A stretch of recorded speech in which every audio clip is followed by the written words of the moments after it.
Bona nit a tothom. Benvinguts a la quarta i última temporada d'aquesta valuosa col·lecció. Parlarem de 16 dones, les seves biografies, algunes oblidades, altres ignorades, i que van enriquir la nostra història. Avui, la Neus ens parlarà d'una escriptora i comtessa, la vida de la qual i molt una de sacrifici. Qui és Neus? I tant, Cíntia, hem arribat al final d'aquesta col·lecció.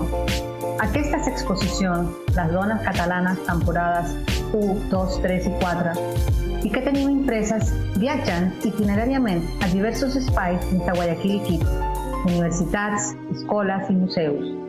Han transcorrit 4 anys ja, increïble. Dit això, aquesta nit començarem aquest curs amb una comtessa i escriptora, la Duoda. T'escoltem, Neus.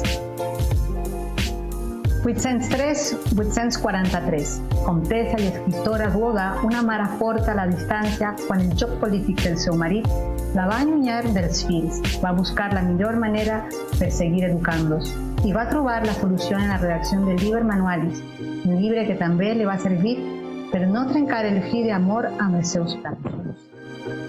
Una vegada hi havia un comte que es va enamorar bojament d'una emperadriu bellíssima, casada amb el rei més poderós de l'època. La història s'embolica molt a partir d'aquí, és clar. I és tan atractiu l'argument que surt a la crònica de Miquel Desclot, a Curial i Güelfa i a Tirant lo Blanc. Els inspiradors de la llegenda va ser Bernat de Septimani, comte de Barcelona, i Judit de Baviera, esposa del rei franc Lluís el Pietós.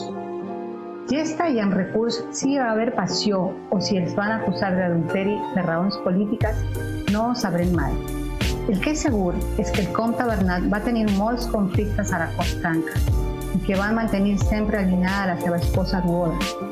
S'hi havien casat en l'any 824 i la parella va tenir 3 fills, Guillem, Bernat i rei Linis. Però la família va conviure mai sota el mateix sostre, perquè el comte va fer que la seva dona es quedés al castell d'Uixés, a Occitània, mentre ell era a la cort, estimant i conspirant a parts iguals. Duoda era una dona culta, intel·ligent i amb molts recursos al seu voltant. I va aprendre a governar el castell de manera eficaç, a gestionar les terres per aconseguir treure un bon rendiment i fins i tot va negociar préstecs per a les seves operacions armades del seu marit. Potser no li sabia greu estar lluny del comte, però el que li va esqueixar és que ell envigués els fills per utilitzar-los com unes peces més del seu joc polític. Un manual pràctic. Sola i ignorada, Duoda es va dedicar a escriure el conegut com a manual per al meu fill, Liber Manualis, un llibre pensat per transmetre valors morals i religiosos i ensenyaments pràctics al seu primogènit, Liam. Després de residir lluny de la vostra presència, he procurat que et sigui transcrit i adreçat aquest llibre correspon a la intel·ligència de la meva petitesa, va escriure. Volia continuar educant-lo encara que fos a distància, però sobretot necessitava mantenir el fil d'amor entre mare i fill, que la trobes entre les pàgines del recull cada cop que necessiteu el seu consell fiscal.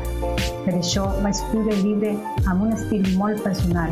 Parlés el que parlés era Duoda, la mare, la que reflectia amb aquelles paraules, una dona forta i adolorida que no es va resignar a desaparèixer de la vida dels seus fills, encara que ells va tornar a veure més. Quant sacrifici i, sens dubte, el seu manual va ser tota una ícona en aquells temps. Gràcies, Neus.